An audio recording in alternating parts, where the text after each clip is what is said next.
What is up, guys? Welcome back. I'm trying to find my chat. Where's my chat? What is up, Brandon? What's going on, man? Best AniTuber. Lowered expectations. They ain't getting nothing special here. Genghis. Best boy Rentro. The stream is over, folks. I mean, he's really good. I'm not gonna argue with that one. But Andrew, best boy. You spelt it wrong. It's Andy, and he's from Undead Unluck. Yes, loyal chemist says it right. That's the that's who you're expecting. I'm actually surprised anybody dropped by. I mean, best boy. Nobody cares about best boy, right? I do have to admit, I'm a little bit emotional right now because I just got caught up on Overtake, and I'm kind of glad that I got caught up on Overtake because, like, my standings for these characters right here are gonna change. Oh, you guys can't even see. I'm like over here. These standings for these characters right over here is gonna be significantly different. At least the last 2 episodes was super rough to get through. That was some good stuff. I'm really glad I got caught up on Overtake. Senku, come on. Oh yeah, Senku's gonna be up here. I don't have a problem with Senku. He's gonna be good. But yeah. Again, thanks to people that actually dropped by, because I know that best boys aren't that fascinating, but we'll try to make it as entertaining as possible. There's actually a few really good characters this season, so I do kind of want to go through some of this stuff. He's feeling overtaken. I'm overtaken with in emotions. Exactly. But yeah, I was actually planning on doing this stuff again, like I did last, I think like 2 seasons ago. I did a fix my rankings, but I might do that next week. I've been getting behind on my rankings again, and I always love utilizing the chat to figure out how I'm going to rank stuff. Because when we get down here past like 5,000 shows, they don't have rankings. Eventually, I'll get to them. Hold on. These shows... these shows don't have rankings, and I don't know why. But of course, some of them are going to be impossible. Like Takashi Kashi, I think I can definitely rank Takashi Kashi. It won't be favorable. As much as I love Call of the Night, that was not my favorite piece of theirs, so we'll do that another time. I think that was a lot of fun last time we did it, so people criticizing my rankings and everything, so yeah, let's get to it. I do have some sad news. As you can see, she's up here now. After the stream, under actual normal lighting, I discovered that it has a little ding right here, and I'm a little bit upset by it because I was like super happy about that thing, and then I find out that it's got a scratch on it. So we'll see how they handle replacements or whatever, but it kind of bummed me out for like 3 days after that whole thing. So yeah. Anyways, let's get started. Let's kick things off with the shield heroes, and you guys are welcome to chime in, especially for shield hero, because I have no clue about anything shield hero. Where's Victor? Oh, Victor. Yeah. Hold on a second. Oh, in the list over here. Okay. Yeah. I don't know. I've literally only seen him for like 3 seconds, so it's not like I'm gonna have any say on Victor at all. So I don't even know how he is. I don't know what kind of personality he is. I just know that he's trying to kill somebody I like. So he'll probably be trash tier. If you want to know where Victor goes, it's probably trash tier, just because he wants to kill best girl. Anyways, this guy, I don't care. He's a bad person. Let's all stand on a soapbox and acknowledge that he's a bad person. There. He's trash tier. I feel better about my life already. The tiger boy, he's okay. He's a little overprotective, but that's all right. Let's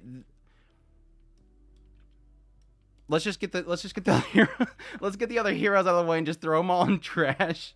Yes, we're starting off with Shield Hero, the most controversial takes of Shield Hero. I don't know, is anybody actually... I mean, the last couple episodes of Shield Hero is kind of getting me back a little bit, but I just... anytime they start going into the other heroes, I could care absolute less. I just don't care at all. Like, the story is like, just get to the next part. I don't care. They're trying to do something with the sword hero. He's just a creep now. I don't even know where he did the bow hero die? Did I miss where the bow hero just died? Rin is not that bad.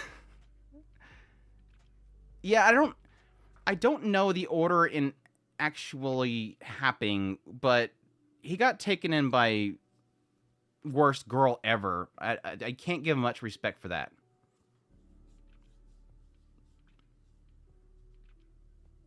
I wonder if they're missing stuff in the novel. Like I said, I know that the whole thing with the tortoise went really bad for all the other heroes. I just don't know what happened. I don't remember what they said about the bow hero. That's all I don't get. So,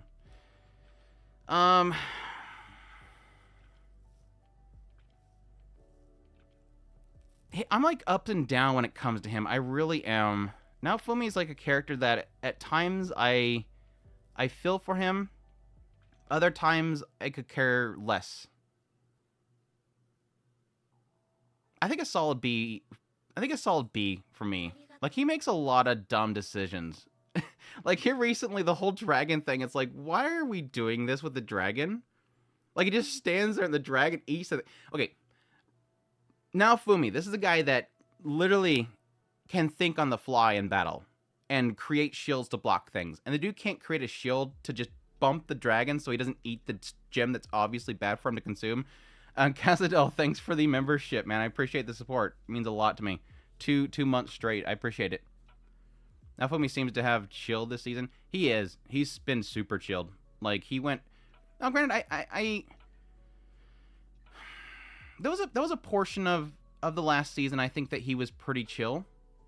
But yeah, like, the first season he was super angsty, which I totally understand. Like, I get it. When the whole world hates you, why not hate it back kind of thing? But yeah, they kind of chill on that whole thing. Like, the whole anti-shield hero stuff is kind of chilled out, which is nice. But yeah, I think that's good. Like, if he didn't make so many dumb decisions, I'd probably put him higher, but he does make a lot of dumb decisions. And he frustrates me in that regard. I guess he's human. He's gonna make mistakes. Damien, I like Damien. That's his name, right? Damien. There's a side of me that's going, is it Damien? I'm pretty sure it's Damien. I haven't seen the dude in like what, 2 months. Damien he's a good kid. I don't really have any favor of him though, so I'll put him in C. Not seeing Spearman from GS on the list. Spearman from Goblin Slayer? Is a Spearman been... I guess he was in this season. I don't know where I don't really have any feelings on him at all, so that's probably why he's not on the list. Henry, whatever his name... No, this is Henry. What's this guy's name? Frankenstein? He's alright. He's got a relatability to him every now and then. He's okay. I'll put him in B. He's a good dude. Bro saw that Goblin Slayer was shook without taking the helmet off.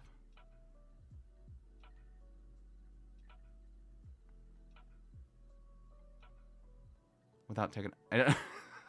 I'm reading that weird. I'm sorry. Henry's great. Henry, back when... He's literally been non-existent this season, except for like 2 lines. But no, Henry's great because he's the kind of character that I thought I would hate. I thought I would hate his guts. When I seen the previews for him, and he popped up on the screen, I was like, elegant dude, I'm going to get so annoyed by him, but I actually love him. I think he's great. Lloyd... He's easily the weakest part of the show, honestly. Like, he has some good moments. Definitely elegant. He's got some good moments, but... you could replace him with any other character and it would be the same show. That's kind of where I feel with Lloyd. He had presence really early on, but now he has literally no presence in the show. He's just kind of dull. He's super dull. I wrote it poorly. I tried hard to read it. I hate this guy. I hate him so much. Yuri is about the... Yuri and... sometimes with, what's her name, Frost, is literally the worst part of the show. He just has one joke, and I'm so sick of it. Granted, they all have one joke, but his is the worst. How it's so focused on that joke that I can't stand him. So yeah, anytime he like we literally had what was it, the previous episode, not this last episode? We had this whole sequence where it's building up this whole conflict on the boat, and it was super intense, and I'm super into it because for once we actually get Yor doing stuff, and then it cuts off the episode early for the ED, and then it wastes like 3 minutes on him, and I'm like, I don't need him right now. Like, I don't need this dude. Now, granted, it's good setup for Yor and her struggle that she's having right now, but still, it was like, I don't care about this dude. He gets better, good. I mean, they're doing good right now and finally delivering me some stuff that I've been craving, which, like I said, Yor stuff has been what I've been craving. So to get more of him, I guess I'll take it. I'm not gonna deny. I just want something besides just his usual joke. That's just like with Yor. I got sick of Yor because, as much as I love her, that was the shtick, and it was just her wanting to cook things. So, all right, Frieren time. Did I get a refill on my water? No, I didn't. All right, Eisen. I'm gonna say A. I think I want to go A with him. I kind of want to do S. I don't want to do S with all the characters of Frieren. I don't want to be that cheap. I want to actually think this through, and I think I'll put him A. He's kind of the gruffy teddy bear. He's obviously the gruffy teddy bear. He's the guy that you think is super mean, but he's not actually deep down inside. Especially with the last episode, I think A is good for him.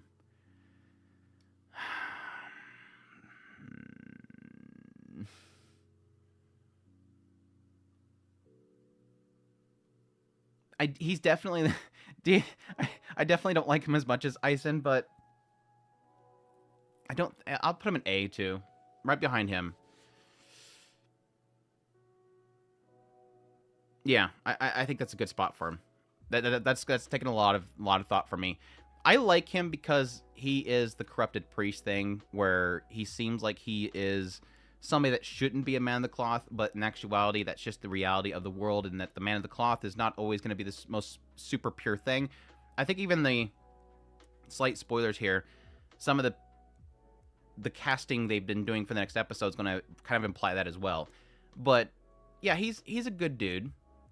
Hamel's definitely up there for me. Do I want him to be the first S?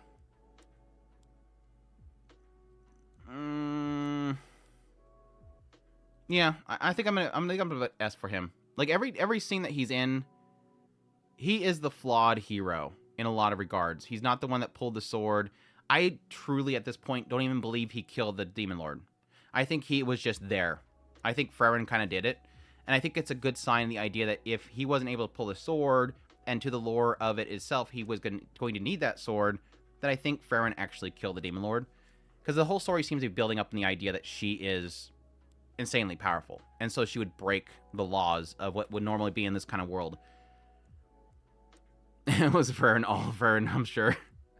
He got Frieren's attention. Yeah, technically he did defeat the Demon Lord because he got Frieren. But yes, because he managed to make Frieren seemingly fall in love with him, he deserves S tier just for that. he deserves all of our jealousy. But no, I do like him. I like the concept of the fake hero for sure. But I think the thing that I like most about him is that everything seems to be tied in with him, and that like their long journey is because he chose to do that, because he wanted to do it for Frieren. The whole aspect of the tie-in with her old master and the flower field and all that kind of stuff. I could talk for days about Frieren, by the way. We did a spoiler cast this last week for our podcast, and literally like 50 minutes of it is just Frieren. It's a 2-hour-long podcast, and like 40 minutes of it was Frieren. Himmel didn't pose for 18 hours straight to get anything less than S tier. Right. The reason why he posed for 18 hours straight is why he's S tier. Because he wanted to leave something of perfection for her. Something that was as close to him as possible. Somebody said he's narcissist, and I'm like, no, he's not. He was doing it for Frieren. There's nothing about narcissism when you do something like that for somebody else.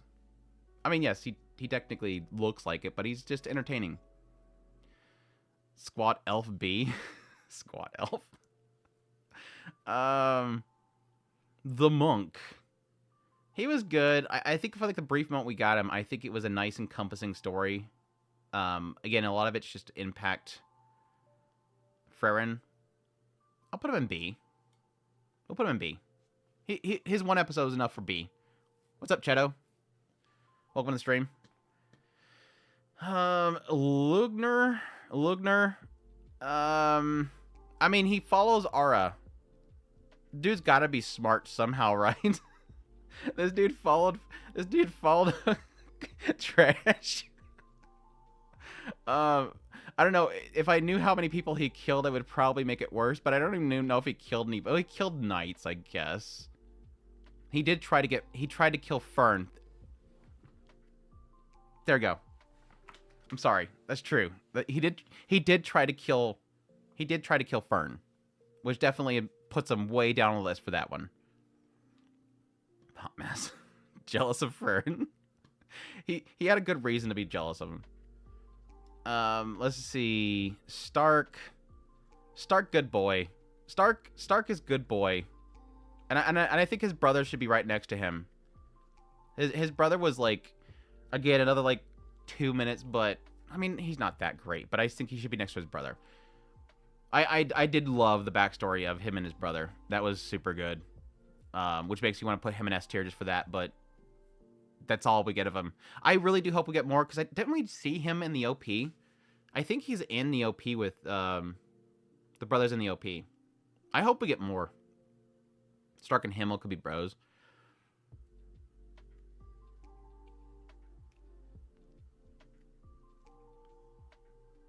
I don't know. I'm thinking about that. I don't think Stark and Himmel would have good chemistry. I honestly don't. Like, I mean, yeah, sure, there can always be chemistry and opposites. They're so different in personality, which I guess would work out. I wonder if he isn't dead. Dude, if he ends up getting, like, possessed by a demon... Have they even insisted the idea of possession? I mean, there's a possibility that there is... I mean, we've seen control. Aura does control. The demon that he did face off in the town could be one that can actually have some sort of way of controlling. I don't know. That would be a crappy twist. Later on, Stark just runs into a demon that's carrying around his dead brother. That'd be rough. That'd be super rough. If everyone uses fantasy races properly, demons to do demon things, like demons, awesome. Yeah, and that was a big concern, or not concern, but question mark early on was like, is it going to be the prejudice versus that's just how it is idea? And I like that they were pretty clear about it. Like, the author's like, look, Lugner guy right here is literally saying what these things are. So it spells it out very clearly, and I appreciate that. It doesn't have to try to do some sort of statement. That is a statement. And honestly, I think the way that they made him so prideful and wicked, I think is really good. I like it. That's it. That's all the boys in Frieren. I guess that's a lot of boys. But I love them all. All right, Dwarf dude. He makes fun of my elf too much. He makes fun of now Toyama elf way too much. So he's trashed here. I always wonder if there's like a tsundere aspect of him, because you know like Goblin Slayer's got too many girls after him, so you know that elf girl's probably at the lowest of the list. My assumption is that, and I don't need spoilers from the light novel or anything, my assumption is that it would either be Cowgirl dies and then he gets with Guild Girl, or he gets with Guild Girl and all the rest of the girls cry. I have a feeling like the writer could kill off Cowgirl, but I never figured that it's going to be elf.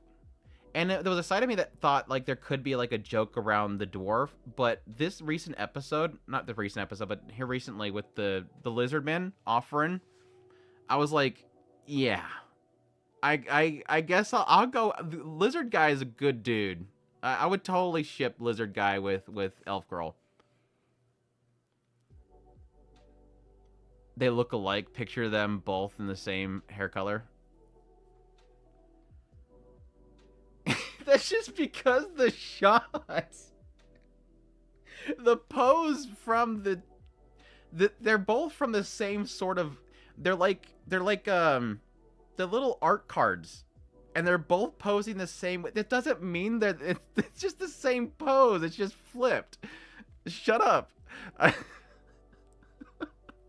Goblin Slayer S tier easy.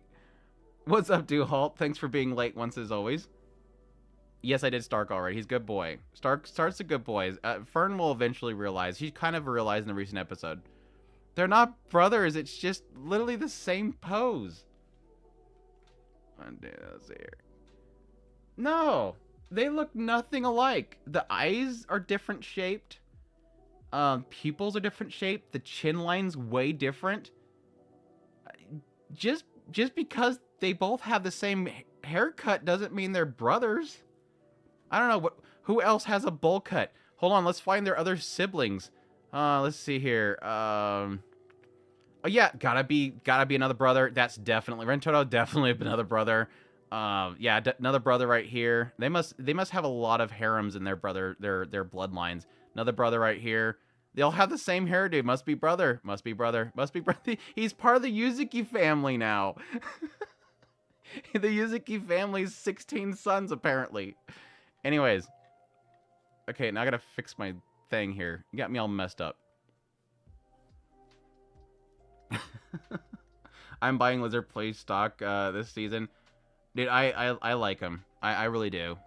I like all the characters in Goblin Slayer, surprisingly enough, even though they're like literally unnamed. They just got like a good camaraderie. He makes me appreciate the reptilians among us. It's literally Mark Zuckerberg's brother. It's Mark Zuckerberg's brother. That's true. Watch Frieren actually cut all their hair. Himmel is looking like he's packing Yaoi Chin next to Stark. That is true. I thought it was kind of a little bit of a jawline there. Anyways, Goblin. I will admit that a lot of my love of Goblin Slayer is because I read the spin-off prequel story, which I don't know. Did I mean, they've hinted at it for a while now. Did the movie? I don't know if I watched the movie. Did the movie get into his backstory? The way that they're hinting at it right now in the show makes me feel like they haven't, because they're hinting too much on the sister. But I don't know that I watched the movie, so I don't know if they actually got into his history. Like super bad right now. They're getting into his. They're hinting at his sister. Where do I put Jinshi? We'll get to Jinshi eventually. I'm talking about Goblin Slayer. Anyways, Lizard Guy, yeah, I'll put Lizard Guy up next to him. I really like Lizard Guy. He's super good. I like the dual wielding. He's like a dual wielding priest. He's so freaking cool. Wizard Boy.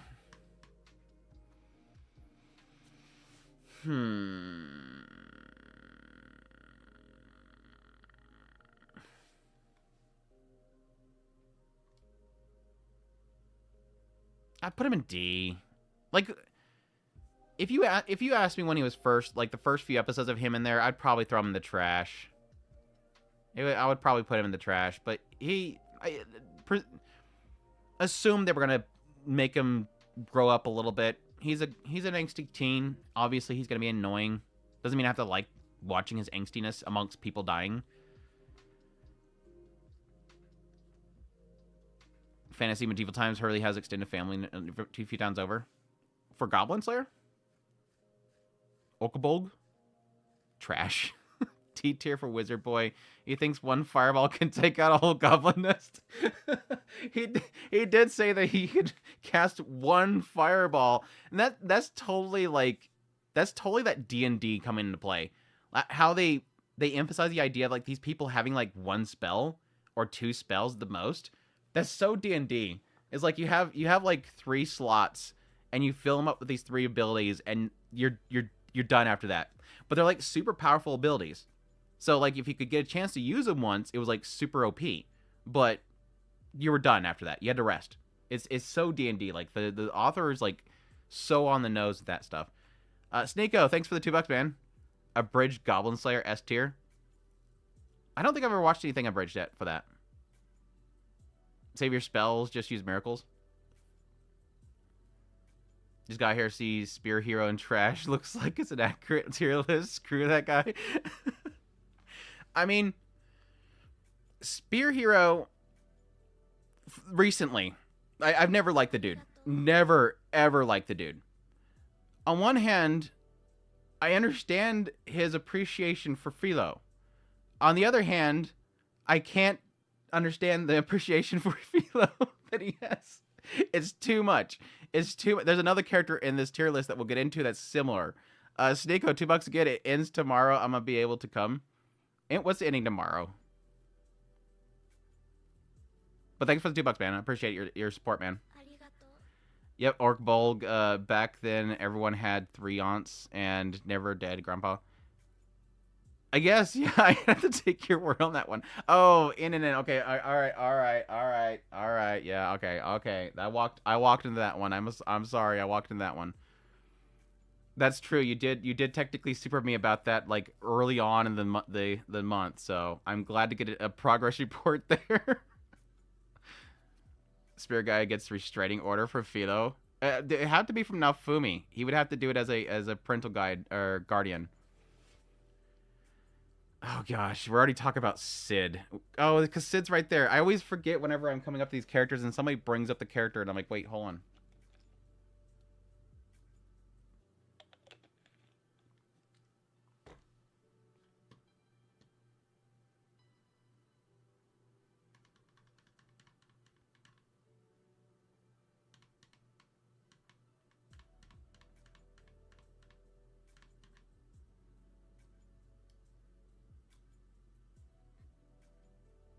I think I'll go C. I think I'll go C. He does make me chuckle every now and then. Very rarely, but he makes me chuckle. He did technically create Shadow Garden in a sense. But that's about as much as I can go. That's about as far as I can push myself to push him up the list.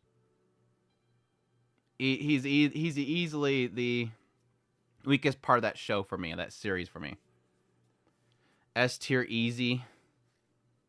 Sneeko for 30-day Brickster challenge. Said only way to redemption is to give Delta whatever. That's technically the problem. Like, I can't put him any higher than C because of how he treats Delta. He treats all the girls terribly, let's be honest. And that's technically the joke, but still, it doesn't make it right. Sid is S tier. Higher than I thought you would put him. Well, see, that's a good thing. As long as I can exceed expectations. Grandpa came to visit. I got no privacy. Stay in my rooms. I won't be coming soon. Just use the bathroom. Just saying. Don't just take my advice with a grain of salt. Sid S tier power, D tier attitude. Well, yeah, he's atomic. I mean, yes, if we're ranking by power alone, then yes, for sure he's gonna be way up there, and then Lloyd will be like down at the bottom. So when Mage Boy drops the bomb about his sister and Goblin Slayer leaves, Spearman catches Goblin Slayer and is legitimately concerned about Goblin Slayer hurting. What you realize is through still has his helmet on. Oh, okay, I got, yeah. All right, yeah. I'm recalling what you're talking about then. Yeah. A very brief moment he took it off. He usually never takes off his helmet too. Sid is S. I've never criticized people for liking Sid as more than I do. I'm perfectly willing to accept that it's just not my thing. So I'll give you that, Sneeko. Chrome is S tier. Are we moving? That's my sign that people want me to move on, is when people start ranking the next character. Sid is weird. I love his concept, but his person, I kill. But in person, I kill him. Dude's a real he is a psychopath. That's what I was joking about in my last video on him. It's like, I've brought this up several times, but yeah, if you think about it, the dude kills a lot of people. And there's sometimes where I think it's not justified killing in a lot of regards. Am I up on the light novels? No, Eminence and Shadow is like way low on my priority list for light novels that I want to check out. I am kind of curious. I might read one volume at some point, see if it changed my mind on the essentially the joke and the storytelling. Because I'd imagine there's a lot of stuff in his head that would probably flow better in a light novel that it doesn't in an anime. Because in the anime we're just kind of getting like brief hit points. Whereas I think the anime would probably flow that thought process better for him. Maybe I'd understand him better. Is it animated Patrick Bateman? Maybe he does deserve S tier. I don't know. Anyways. So yeah, Chrome. Pretty much our poor boy Senku. New Age Senku. Sorry, it's a New Age Senku. Caveman Senku.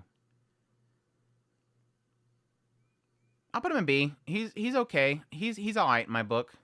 He's definitely not like the worst character in Stone. Dr. Stone has a lot of characters, so it's very difficult. I really do like him. I think A's solid for him. There's times where he kind of gets on my nerves, but for the most part, I really do like his character. The Mentalist. Dr. Stone has a good variety of both guys and girls. Are we watching the same show? Are we watching the same show? Did you check out my last tier list? I had like, what, 4 girls? There's like 1 million guys.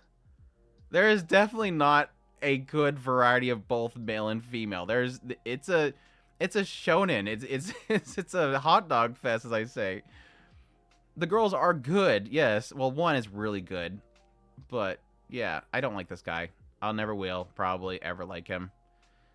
Oh, I forgot the chief, the son of the chieftain. I forgot the son of the chieftain that just literally popped up this arc. I would have put him in the trash though. Need to watch Undead Unluck. Is it on Crunchyroll? No, it's on Hulu, unfortunately. It's in Hulu jail.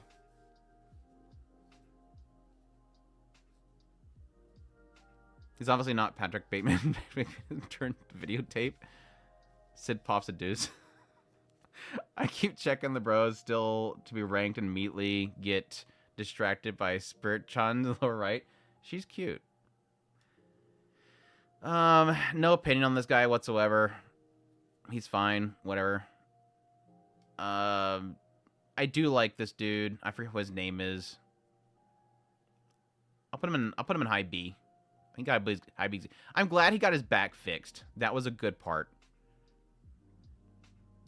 I have no opinion on this guy. Another guy that I just don't really care for. Don't care for him. No opinion of him. I think right now Rusui is probably my favorite character of the show right now. Like Senku, I do like Senku a lot, but I just love whenever Rusui's in the screen. And I totally thought I would hate his guts the moment that he popped up, but I'm like, I actually really like this dude. He's just got passion. He's got charisma. He's got the smarts to go along with it.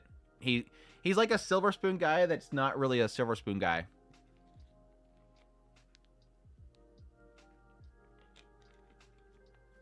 Am I caught up on Dr. Stone? Yeah. Unless something just recently came out and I missed it. They just they formed a defensive line for Senku. That's all I know. But you know, Senku, I'll put right in top A. I might put him in S later, but yeah, let's put him in S. Whatever. Why not? Spiriton needs an anime. Would really watch it. If as soon as I get funding for that, I'll definitely get on it. I'll get a Foodable to do it. I'm definitely not gonna get Mappa to do it. I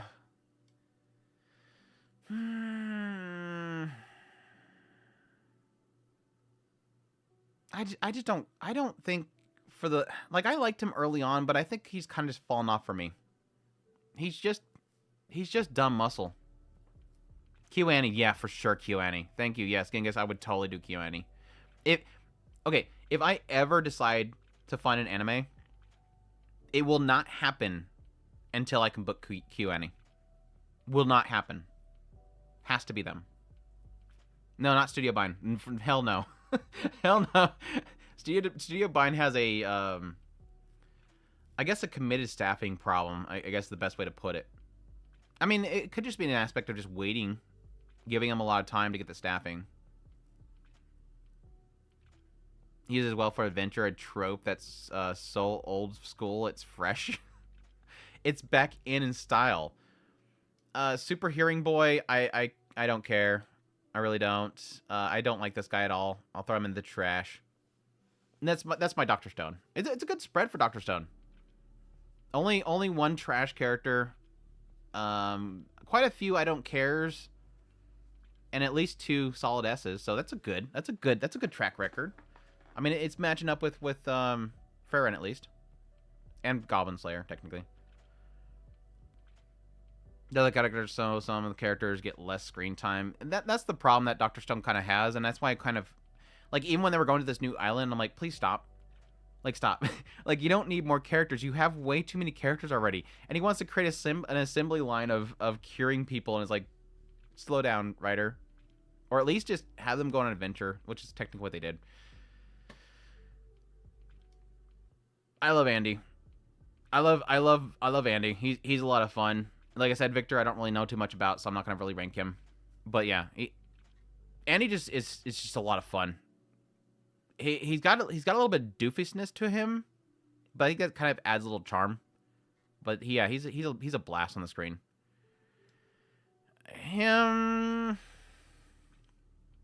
He's kind of trying to be as lovable as Andy.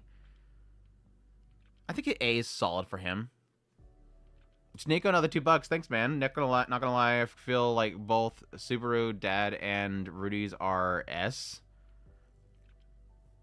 Have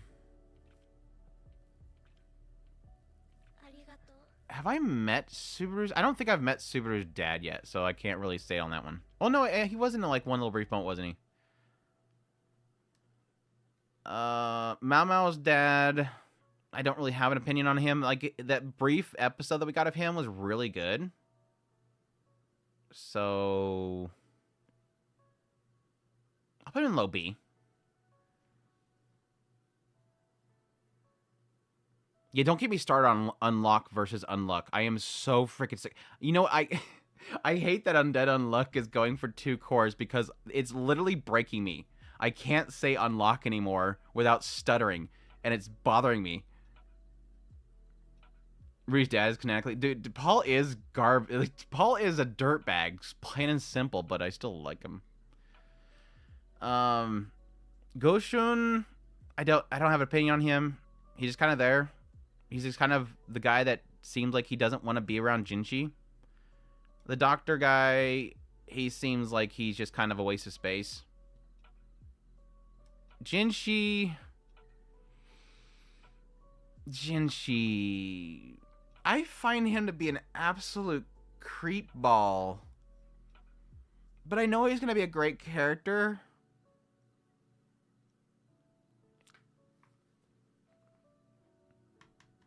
This is literally the hardest one, I think, so far. Because I know he's going to be a great character, but I don't like him right now. And so I'm going to probably eat my words and put him in A. And watch this weekend, he suddenly does something amazing, and I'm going to be like, holy crap, I like Jinshi now. But for now, he's a creep ball. And Mama doesn't like being around him, so I'm gonna go with her. She'd probably rank him as a trash tier. Picturing Andrew shivering, Mama, you creeped me out, dude.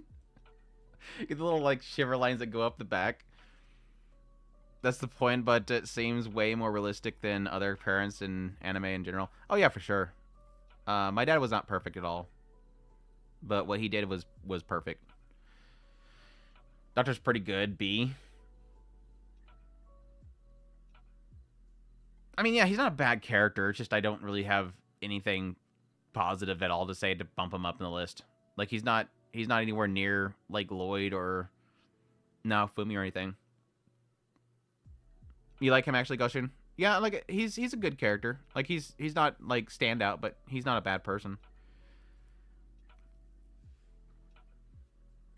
Healing Delay Trials and Curse. Lihaku, I think his name was Lihaku.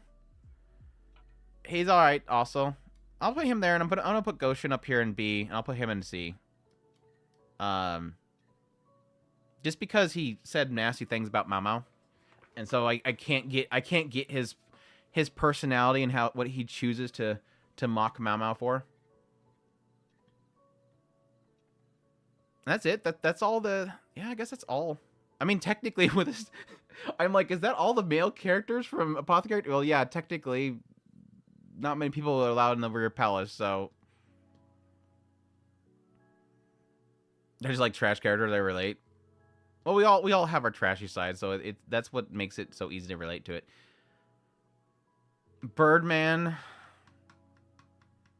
I honestly, like, I have no, like...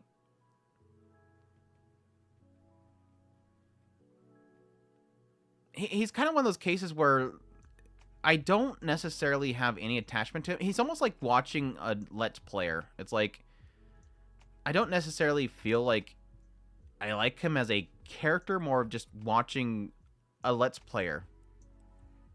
Like, I don't feel him as a character. I mean, he's a character in the idea that he's addicted to games and he likes to break things, but yeah, I don't have an attachment to him either. I'm gonna put him in C. The Yakuza Rabbit goes to S tier. I do actually like him more. That's for sure. He's again like another like tough teddy bear guy, I guess. Hate the bird face. I like the show. I don't really care. I don't really mind the bird thing. I honestly did think that the bird face thing was gonna annoy me when I first seen the PVs and stuff like that, but I don't really mind it. Adonis D trash thrash tier? Trash tier. Yeah, him.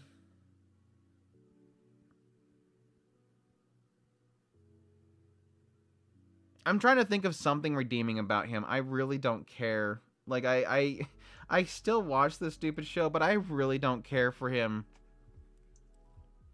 I get why he hates the world, but at the same time, it's not like it's entertaining to watch him hate the world. Like, there's no...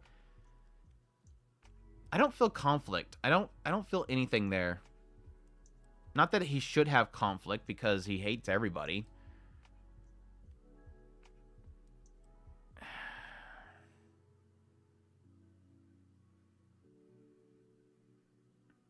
About the only thing that I like him as a character is just really an aspect of the writer being willing to just kind of let him stay in that, even though he's technically starting to slowly be chiseled away. I just don't care. Like, I really don't care. Not that he's trash, but I just don't care. I'll put him in D. I don't think he's trash, but I don't...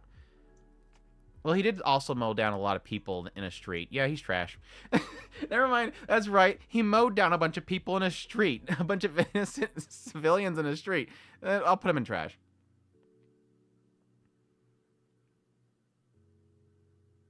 Yuri's trash, but I still like him. He is pure heart and resident, dude.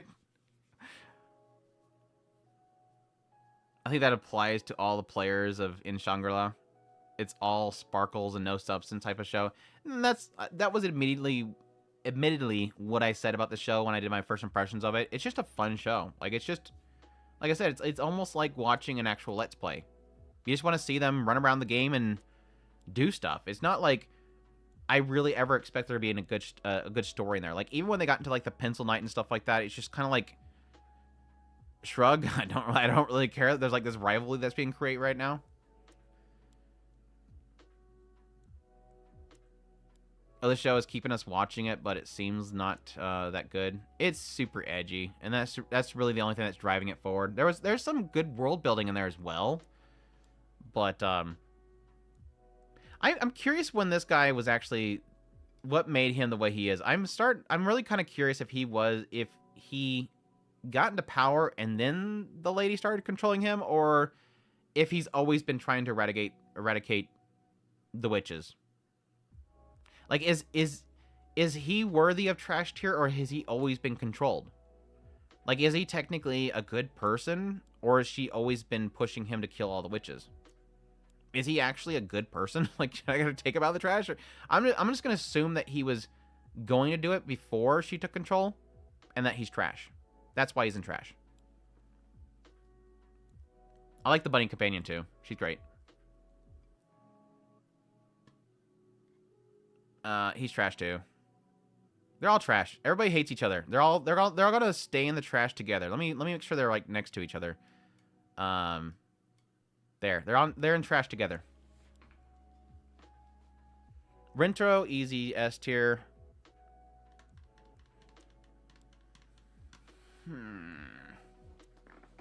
Like, of all harem protagonists, he's easily one of the best.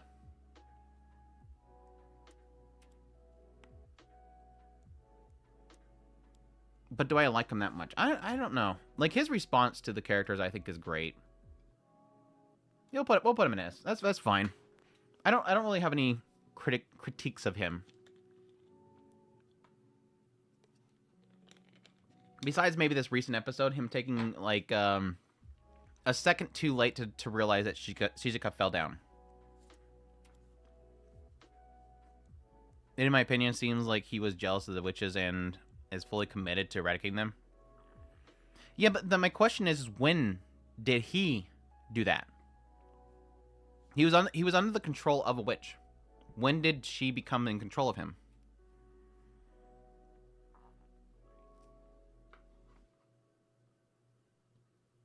His play with Aya was genius. Yeah, the whole thing with the pictures, you mean? He works so hard, his struggle is real. Rentaro, if he's S tier, then Naoya is too. Nah. Nah. I'm sorry, nah. Spoiler. Nah. Do you ever plan on doing shows I dropped from season vid? Do I ever plan on to do a show that I should probably start doing that now that I'm actually dropping quite a bit, unfortunately. Just at least explain my reasoning before it. I think that'd be fun.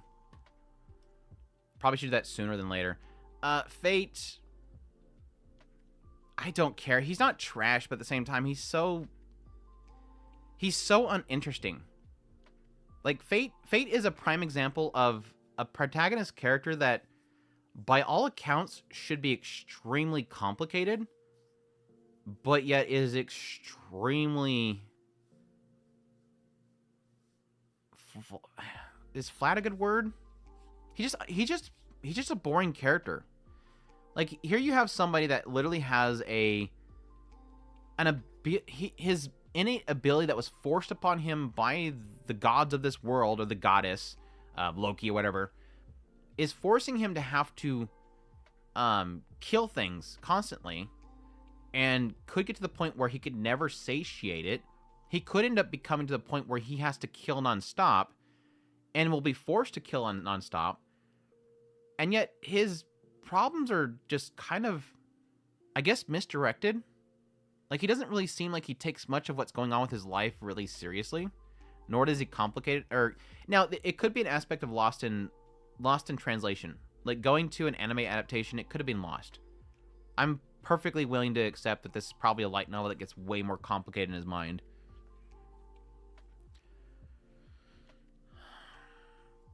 But his first name was his Fate Graphite, yeah. I mean, it could be Graphite Fate. I don't know. I don't know. Also, how's Dr. Stone last season was kind of fun, but this series seems to be making me... This season has had its moments, but I will admit that, yeah, it's easily the least interesting of the series so far. Shizuka is a must-protect girl. Yes, she is. Shizuka must be always protected. Leonis? I think it's Leonis. Again, similar to Fake Graphite, I just have nothing. He's an absolutely nothing. Early on, the setup for Leonis is good, but it's undelivered. Like, they had the opportunity of actually doing a character that is, by all accounts, trying to destroy humankind, but he just kind of, girls and harem, and it's just kind of whatever. Kame no Hachi, I've only watched like 3 episodes of it. I didn't so much like Kaminohashi. I like their chemistry. I like the two of theirs chemistry. Good chemistry. The show seems legit, but I don't like him as a character. Partly because he tried to make a lady jump into a river and kill herself over protecting herself from a home invader. Because she covered it up. Apparently she deserved death. I don't know. That was like the point. That was like literally like when I'm trying to decide what I'm going to watch of 66 shows, the moment I get to a point where one of the main characters literally forces a lady to drown herself because she protected herself from a home invader and covered it up, you lost me. I don't like him too much. Except for Eminence Shadow is S tier, you right? Sure. Leonis really is about the girls. He just wants to turn them all into vampire chicks. Which is good. Made it further than you did. Like I said, only like 2 or 3 episodes. Same, that's BS. That episode was weird. And yeah, you can argue that it's like something he can't control, but he literally says that it deserves death. I don't know. It's weird. It's a weird show. Like the police lady, she's all right. The king, I don't have an opinion of. He seems okay. I don't even remember. I remember him from the first season, but I kind of don't. I'm like literally way behind on this show. I was hoping to get caught up on the show today, but then I watched Overdrive, and I'm glad I watched Overdrive. He just got introduced. I have no opinion on him. I really like the elf dude. I kind of didn't like him at first, but I think the moment that he kind of totally devoted himself to William, that's kind of where he started working for me. Like when they became like the bros, when William and him kind of just became the bros, that's when I really liked his character. Because William's a good boy. William's a really good boy. He deserves to be an S tier. I'll put him like, I haven't organized these yet, but he'll be up there definitely. I have no opinion on this guy at all, so I'll put him in D as well. Overdrive is a really great show, dude. Like I watched the last 2 episodes today, and it freaking wrecked me. No pun intended. It wrecked me. It was super good.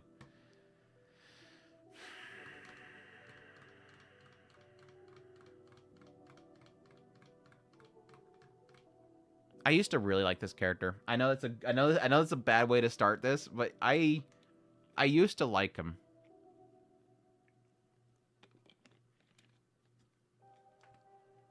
Overdrive, I've heard great things. It's super good. It has some lull points, but the characters are fantastic. Especially super good character. Mr. Tashkani. I'm going to call him Tashkani-chan. This is Tashkani-chan. Tashkani-chan goes, like, episode 1 of season 1, he was, like, right here. This is season 1, episode 1. And then you go, like, episode 2, episode 3, episode 4, episode 5, episode 6, episode 7, episode 8, episode 9. We're going towards the later part of the first season. Now we're going into second season. And he just...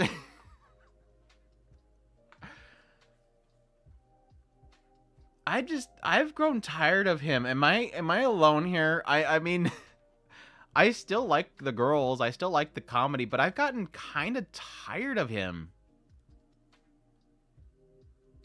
Oh, come on. Like, am I alone? Am I gonna be on a cross alone here? It's a good description of girlfriend. I mean, I admit that 100 Girlfriends is not doing good for girlfriend in my eyes. Because 100 Girlfriend just does everything that girlfriend does, but like a million times better. And actually has good story, and the main character's good.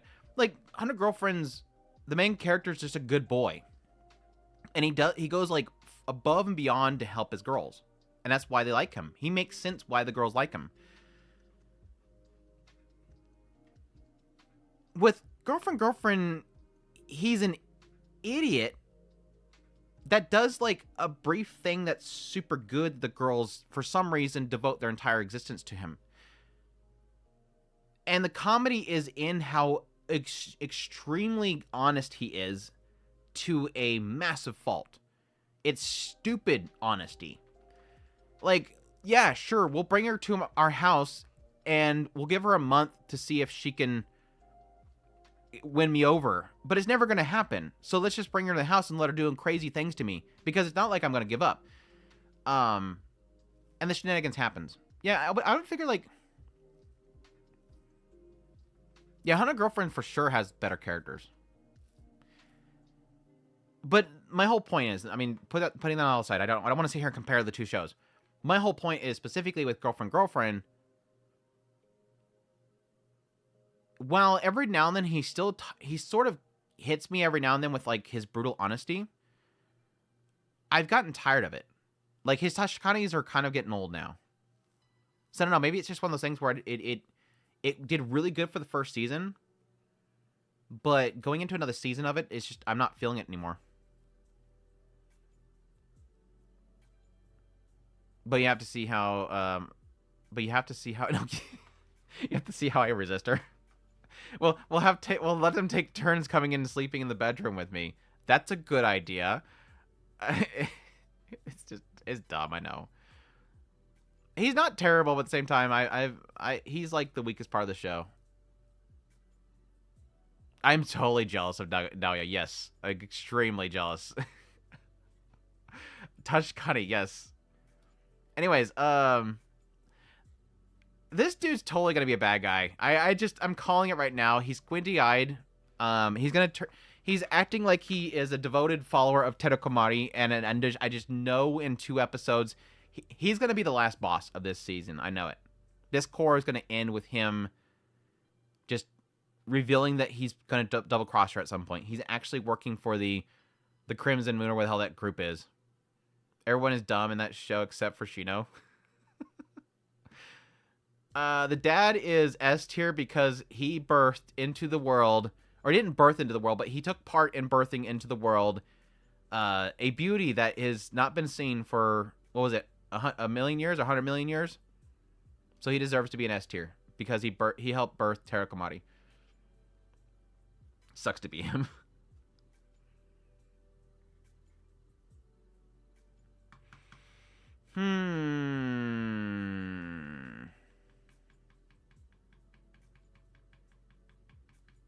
I actually really like this show.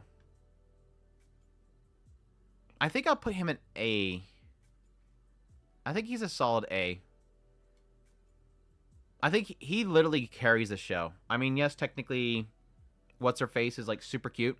She's, like, really, really super cute. But he literally carries the show with his personality. I really do like him.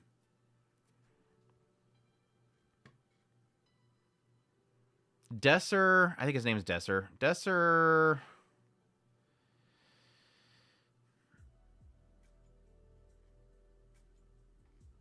He's like a solid B. I don't think he's a great character, but at the same time, I feel him in a lot of regards, and I think he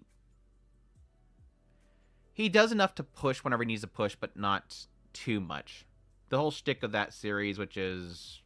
God, I'm blank on the name of the show right now. Returner's Magic. Returner's Magic, he is returning back in time and sees all his fallen comrades and wants to make them stronger. And so he's pushing a lot to make people get stronger faster and not settle with the strength they have currently because they don't know the threat coming. And they're doing well enough in having him sort of push and pull characters around in a way that it kind of makes sense to me. I wish they had him kind of more conflicted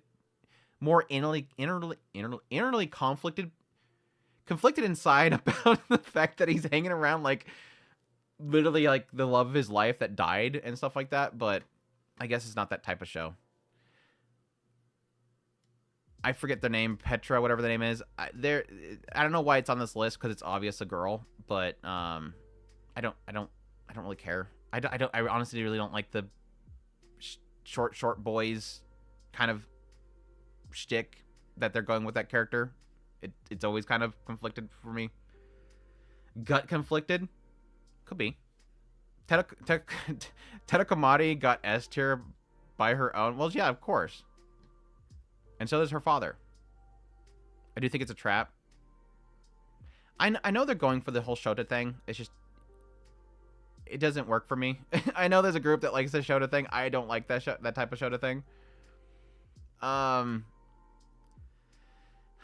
way behind on this series, Saint's Magic Power. I'm super behind and I hate it, but just based on like the first few episodes, mostly the first season, I really like this character. I think he actually is really good for Sei. So I'll put him in A. He needs to freaking speak up already. His brother, I've never cared for him. I'll put him in C. This guy's a good boy. I'll put him in B. He takes care of Sei as well. He's a good boy as well. I'll put him next to him. The new merchant guy, I have no opinion of because I haven't watched enough. I hate this guy. There. That's Saint Magic Power. They're all decent except for the creep ball. This dude needs to pull the trigger. I love Sei too. She's great. That's what I was mentioning with my tier list last week is Sei is one of those characters that like you don't have to worry about like would you actually go out with a yandere or whatever that Sei feels like a character that I can sit down and just talk with. Like she seems like super relatable.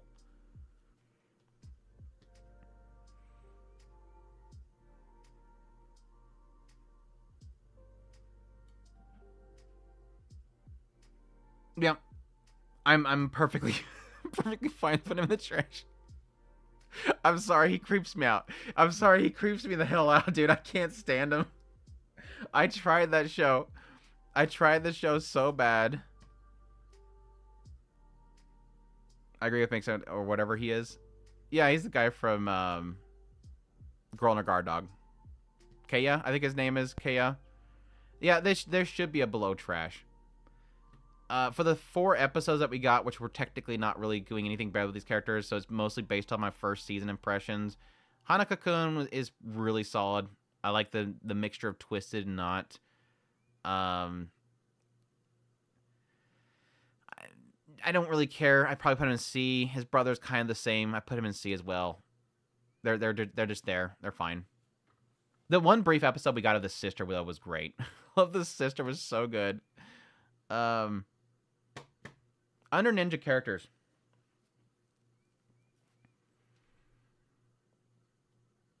I don't really think I'm going to have much opinion on these characters. Really, honestly. The show is so all over the place. I can't really get a feel of any of the characters in the show. He's alright. I'll probably put him in a B. He's trash. The Russian guy was kind of quirky, weird, but I kind of felt bad for the dude by the end of it. But I still have no opinion of him. This dude creeps the hell out of me. That's it. 2 creeps and decent other characters. I need to watch more Under Ninja. I'm telling most people that it's probably best for Under Ninja to wait until the season's done and binge it because it's kind of one of those shows that's too all over the place.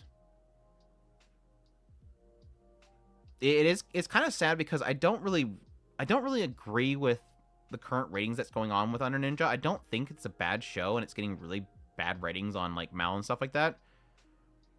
Like what is AniList got it at right now?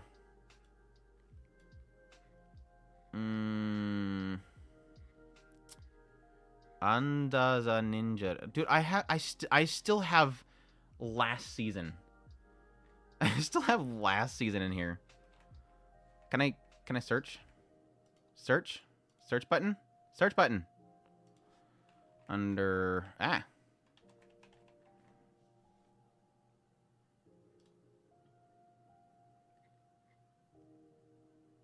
Yeah. That's just rough, dude. And that's the same on Mal. It's like a 6.8 or something like that on Mal. I don't agree with that. I think it's got some very clever writing. It's just I don't think it works well for an episodic kind of layout. Not an episodic layout, like episode by episode release. I think it as a complete core will probably be really good. It's just because it's trying to tell too many stories at the same time and it doesn't really do it well when you're consuming it by an episode. Love the girl drinking. Cassandra's appreciate it. I'm not a fan of that much intoxication, that much of it. Read the other series, How to Be a Hero, and the series left me with meth failing. Isn't that the one that got the like 3 live actions? You think it's one of those that all come together in the end? No, it's already doing that.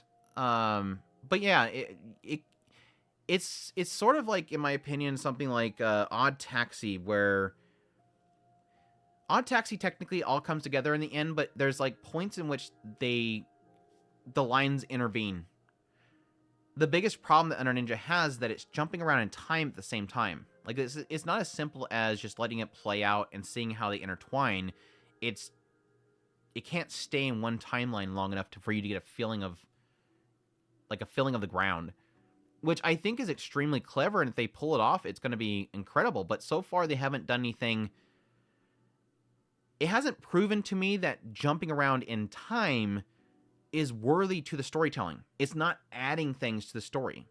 It just feels like it's jumping around because it can't, I guess, commit to a timeline properly. Is Annulus better than Mal? It has its plus and negatives. I mainly went to Annulus because I got sick of a lot of the functionality of Mal, and I couldn't get an app to update my list properly. Some people like that Annulus has more shows that don't get approved by Mal. Like right now, the big hubbub is, I think, Scott Pilgrim is not allowed on Mal, but I think it's allowed on Annulus. I just like the layout better. It's just got a better flow of it. I don't like their actual list page right here. I think it's kind of a pain in the butt to organize things, but it works. But everything's kind of, all the information's like right front and center and everything. I kind of like that too. And adding shows to your list is really easy too. So yeah, even though I keep Annulist, even though like I literally just showed you that I haven't even updated from last season, I keep my Annulist more up to date, whereas Mal I update it once a year. I don't know why I'm updating both of them. Overtake the photographer, I'm lost in his name, is quite tragic, especially with ex-wife and exploring with the young driver. Yeah, and these last 2 episodes are freaking great for him. Like I said, I'm glad that I watched Overtake before I got on the stream, or got caught up.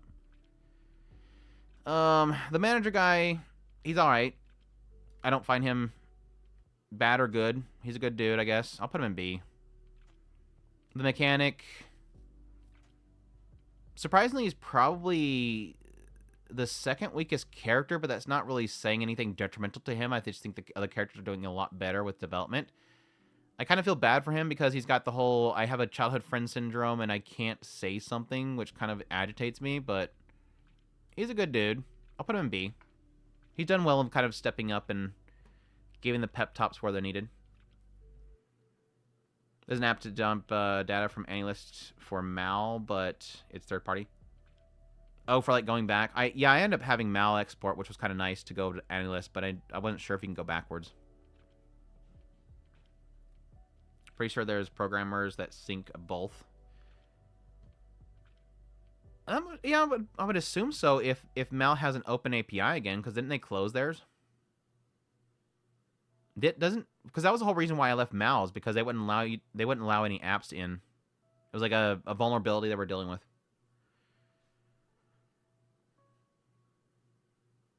Trying to make more. This is the best boy right now. Yeah, he easily hit like S tier for me with like episode 8 and 9. Really, really good character growth. Now, I was assuming his story could be really good. Like it's really easy with the first few episodes to get that kind of cringe feel with him as a character, because he's the, I can't pull the shutter button, I can't take pictures of people. It feels very anime. And I think that's like a byproduct of the fact that there's a lot of shows that have like trauma characters that don't make any sense. Like, he's literally camera shy. Like, he's shutter camera shy. Why? A photographer that can't take pictures of people. Well, he specifically can take pictures of crowds. It's just a single person. And I kind of thought at the time that it was going to be an aspect of like the war photographer, where everybody looks at a photo that's like horrendous from the war, and you're thinking, well, why put the camera down and go help them?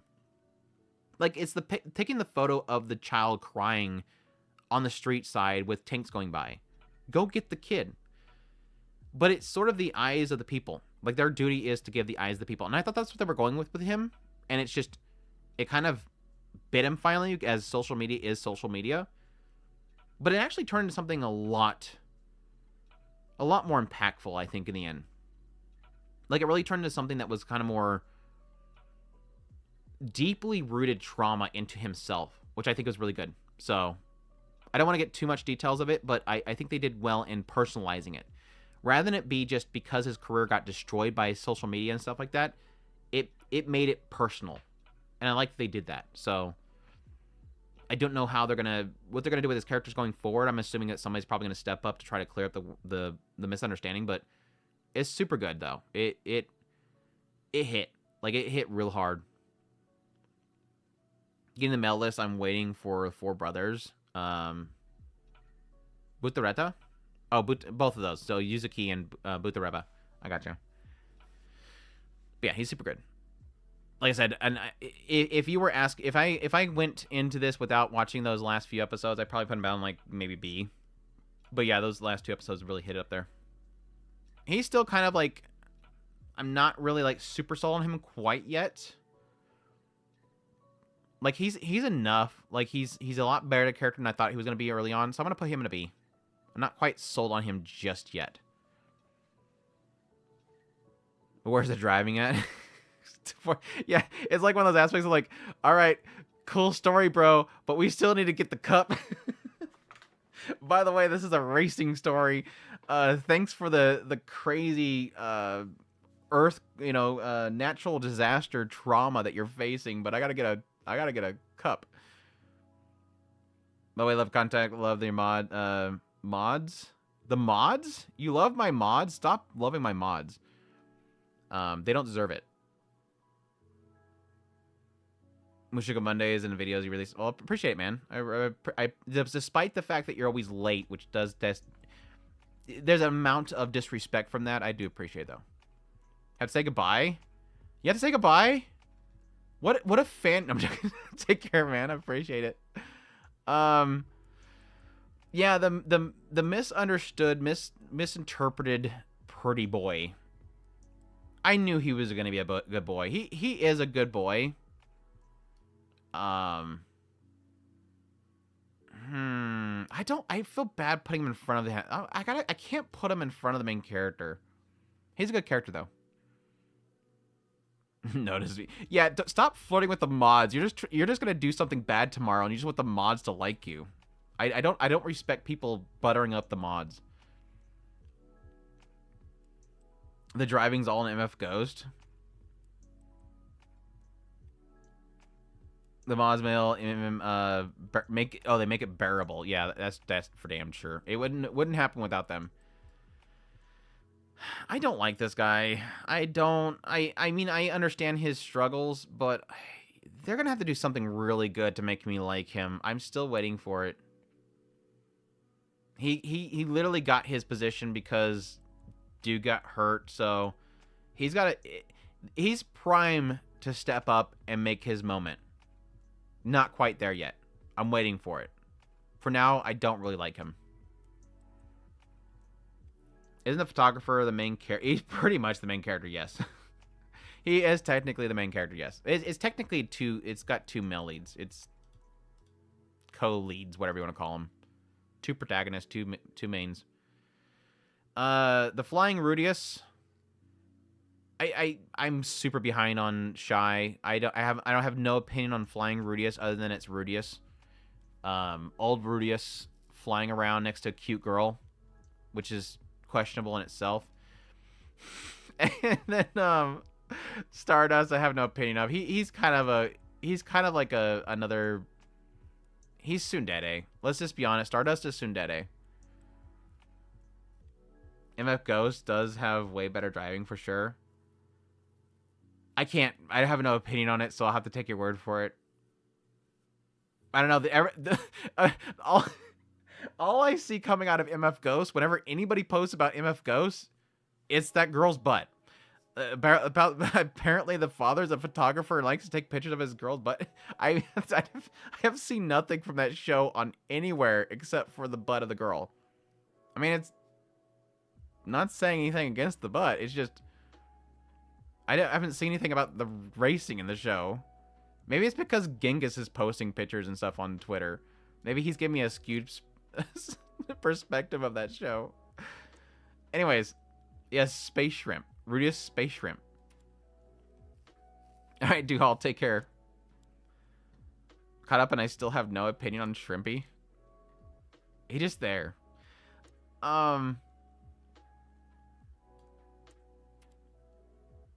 Again, I'm tragically like 3 episodes behind on Tier Moon. I don't really have any opinion on any of these guys. There's like Kirito, his guard Kirito, him, his guard Kirito. This guy's decent. I'll probably put him in a C. God, I'm filling up on the C. I'm pretty evenly matched on here. I'm doing 2 rows each.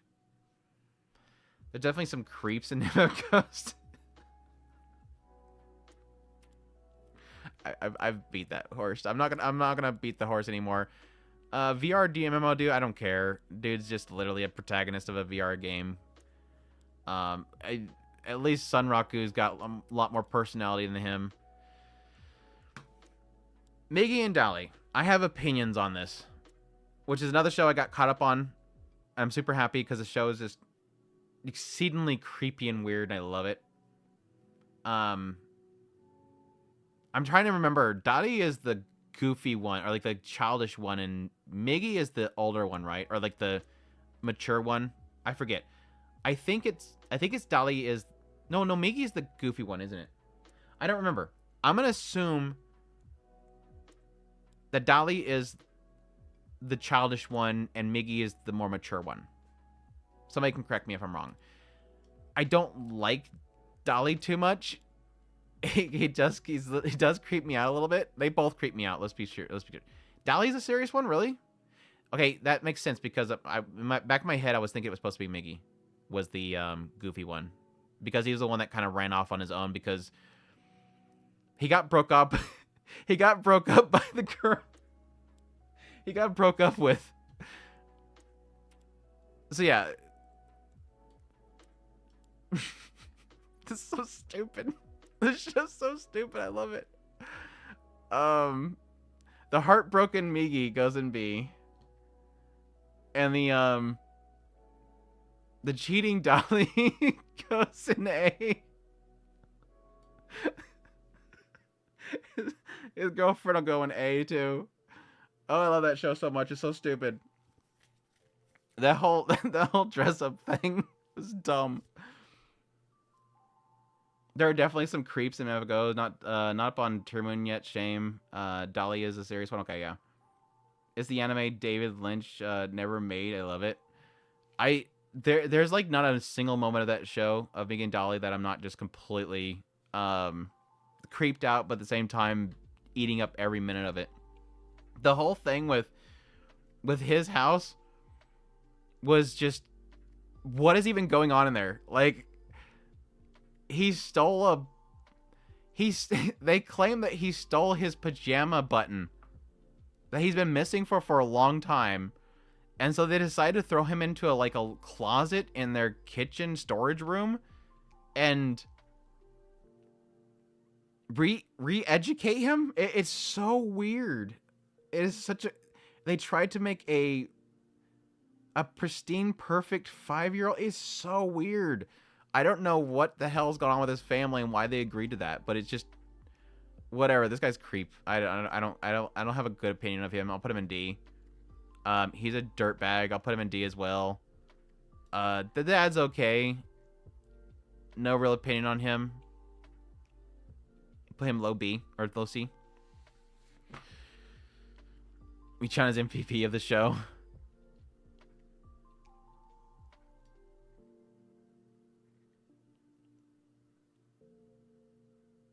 This dude's special. Up. Put him in C. Anyways, that's Meigi and Dolly. It's a super weird show. I don't like. I'm even at this point, which we're like 8-9 episodes in.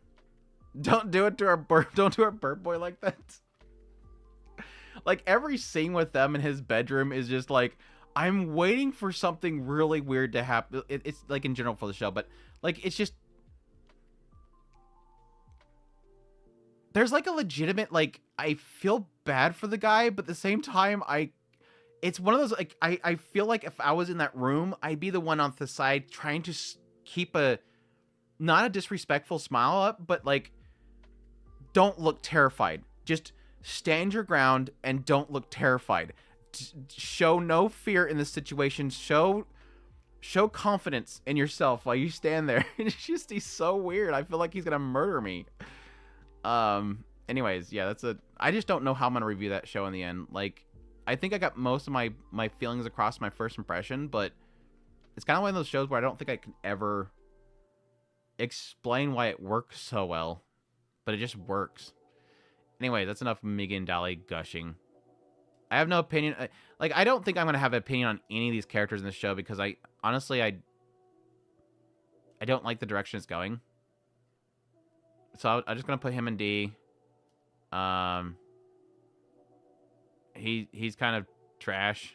Put him in trash. And, he's kind of ruining the show for me, so I'm going to put him in D. I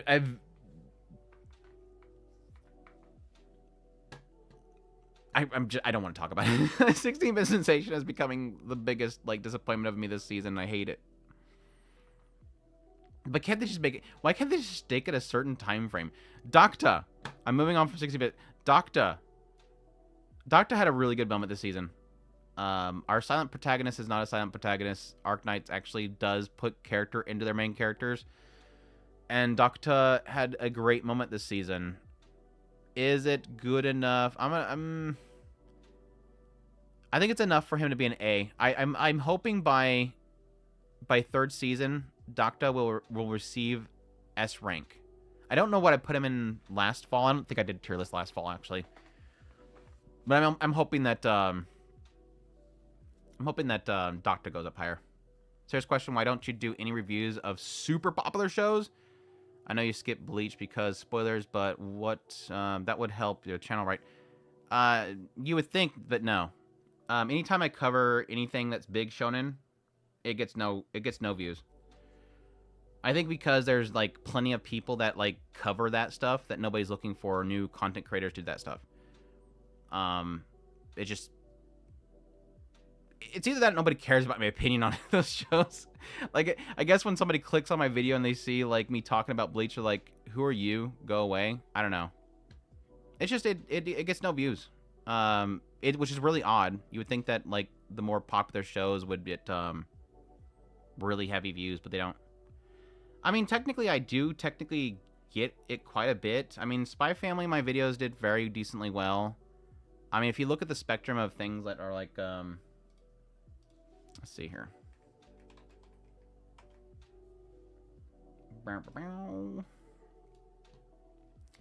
I mean, this is the season right now.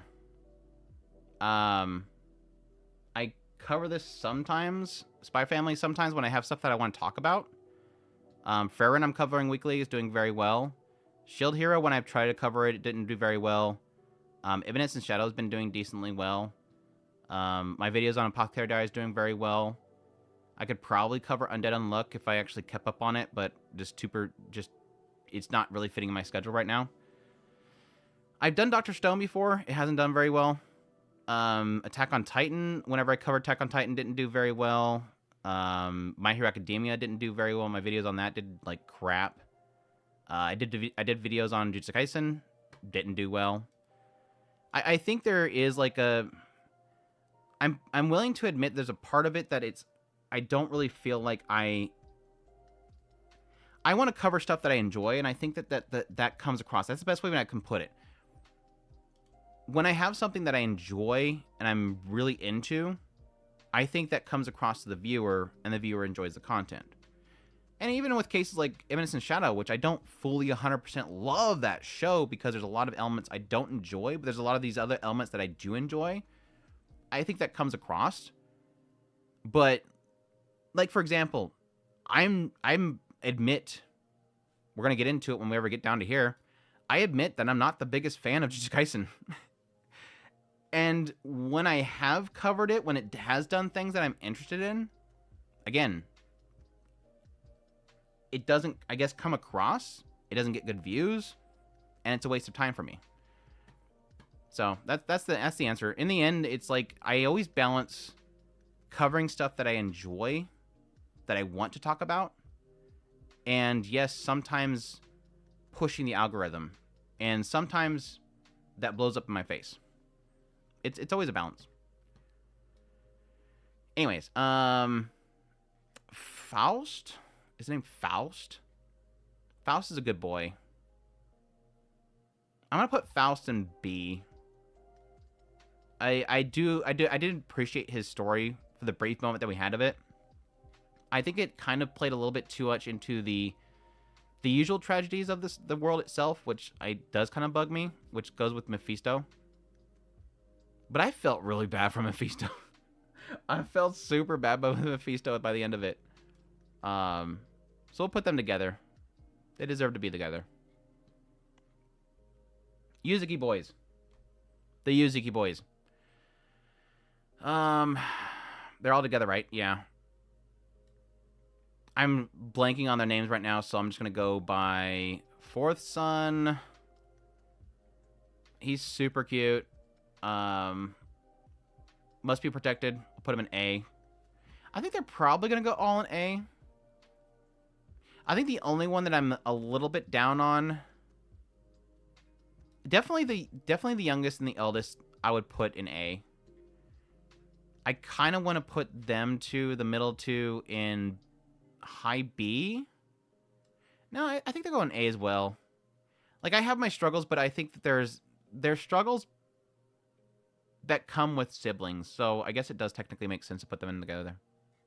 They're all good. All four bros must be protected. So, we'll go with that. The old man, he's great. I'm going to put him in high B. I have no opinion on the youngest brother of the other family. Waka, I think his name is. I'll put him in C. And the friend, same. I'll put him in C. There you go. Butareba.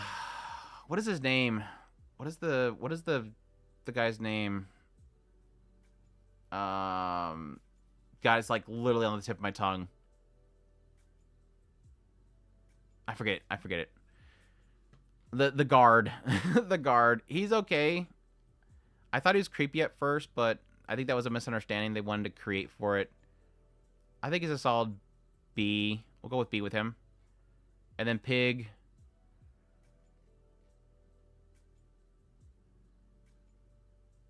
I'm gonna go A. I mean, he literally makes the show, but I don't love him as a character. Like, he's got his flaws and everything, but I don't really necessarily like think he's like the greatest character ever. So I'm gonna put him in an A.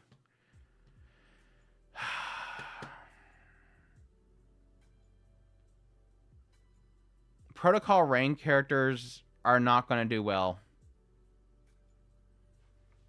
Andrew's the internet's foremost Mashoko expert.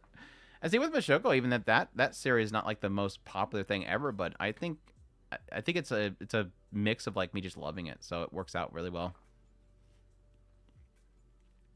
Like, I found Mashoko Tensei through your videos, and is the only show that had good enough writing to make me read a light novel for the first time, right? I mean, I was doing Spice and Wolf, but it's the first time that really just like I have to read this. Which it sucks that I went to it as late as I did because it took so long to get the actual novels. This dude's creepy. I mean, he is right that the sister is super cute, but it's similar to the Spear Hero. Like, these two need to be together right here. Like, these two literally have the same thing going on with the two of them. They both understand how cute the girl is, but I can't follow them when they cross that line. Like, I follow you that they're cute. I can't follow you that far, dude. Yeah, they're creep. They're both creeps. I have no opinion on this guy. He just kind of seems super angsty. This guy's alright. I'll put him in C. MC guy is like the most, I don't know, he feels like the most normal of the cast, but he's not normal because he's kind of got that dumb protagonist thing going on. So he'll go in C as well. I don't like any of the characters and stuff. This guy goes in trash too. Dude's a scammer. We'll put the trash manager in the can too.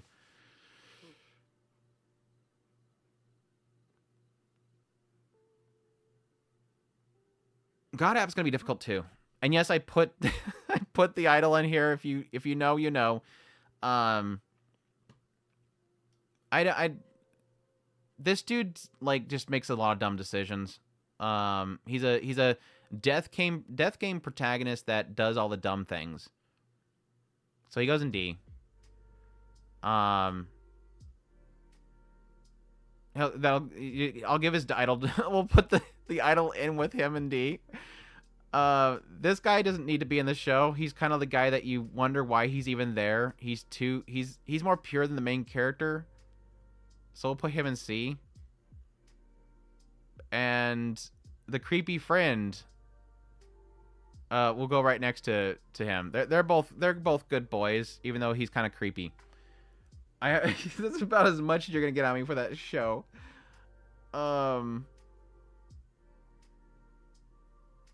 That's another show that I have no clue how I'm gonna review it in the end. It doesn't. It's too weird, and the characters are just too off the wall. Makes no sense. All right, Jujutsu Kaisen hot take moment.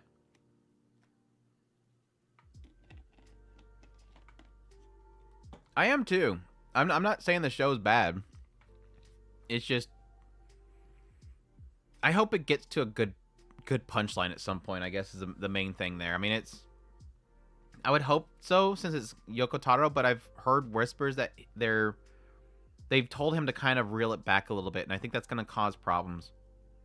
If it's true they're making him reel that story back, it's going to be to its detriment. All right. This guy, who's not really this guy, I have no opinion of. Gojo will always forever be S tier for me. He's literally the only reason I think I've watched the show as long as I have, and thus right now it's really difficult to watch the show because he's not in the show technically right now. So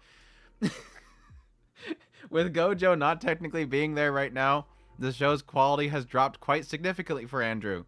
But I'm sure eventually he'll come back. But Gojo's literally the only reason I watch that show. I love Gojo's character. Let's see. Gojo is B?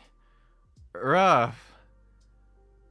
This guy, I hope he's dead. He needs to die already. I don't know why this guy keeps being in the show. He just needs to die. And I hate the fact that he's not dead yet. I think he's dead.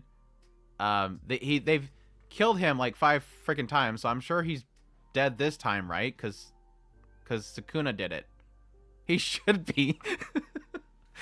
Sukuna's the only person that can actually kill him.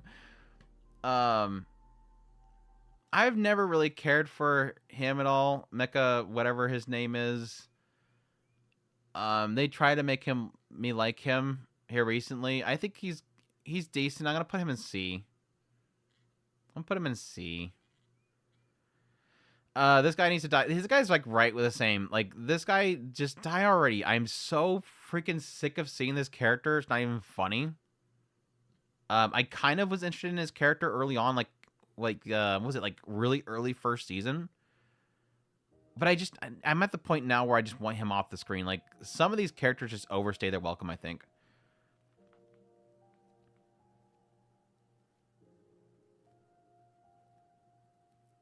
Why is one there? I don't put characters in the list that I don't have anything to say about, really, is what it is. I'm gonna probably put him in B. Kenjo Suda goes into S, as always.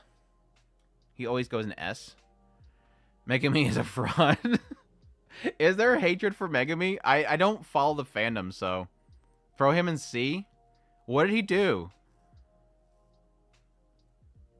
I actually like Mahito. He's kind of funny. They have sexual organs. Panda. I like Panda. I don't have anything. I don't really remember if they got into a story. I think they got into a story in season 1, right? I've already forgotten most of season 1. I like Panda. Panda's good. This mangaka likes villains way more than the good guys. It does seem like that, Plasma. I cannot disagree there because, like, this season, like, it feels like I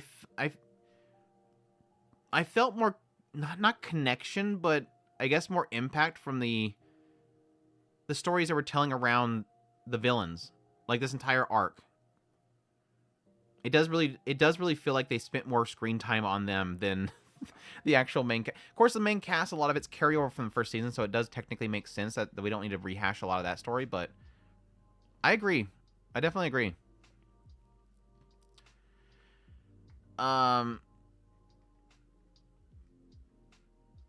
He's technically the reason why I started watching, or I first engaged in the show to begin with. I almost... Legit. When I first started Jujutsu Kaisen, the initial hook did get me. The idea that this guy, this demon is inside of Yuji, whatever, and he's got to get all the fingers, and eventually he's going to overtake him and take control and kill everybody. That was the initial draw. And whenever they did have him on the screen was super cool. I legit forgot. I legit forgot that he was a thing until, like, literally after the fight in the bathroom. After the fight in the bathroom and somebody brought the fingers, I was like, oh yeah, that's right. There's a demon inside of him. I totally forgot that was a thing. And I feel bad for it. Maybe I was tired, but I was like, I had that moment of like, oh yeah, that's right. He's got a demon inside of him, right? I totally forgot about that whole story because they haven't talked. It doesn't feel like they've talked about it much since then. But yeah, anyways, that was my joke. I always like to air out my embarrassments. I really like, this is like my second favorite character of this show. Like, I like him because of Kendra Suda, but I actually really do like him. Toga is the name, I think is named Toga.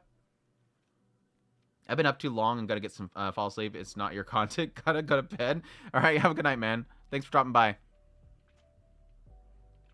He doesn't have Naruto rage moments. That is true. He doesn't constantly have to change into him. Genghis being an old man. He's the worst character for me. Toga? Is Toga right? Are you talking about Toga? I don't know why. He just worked for me.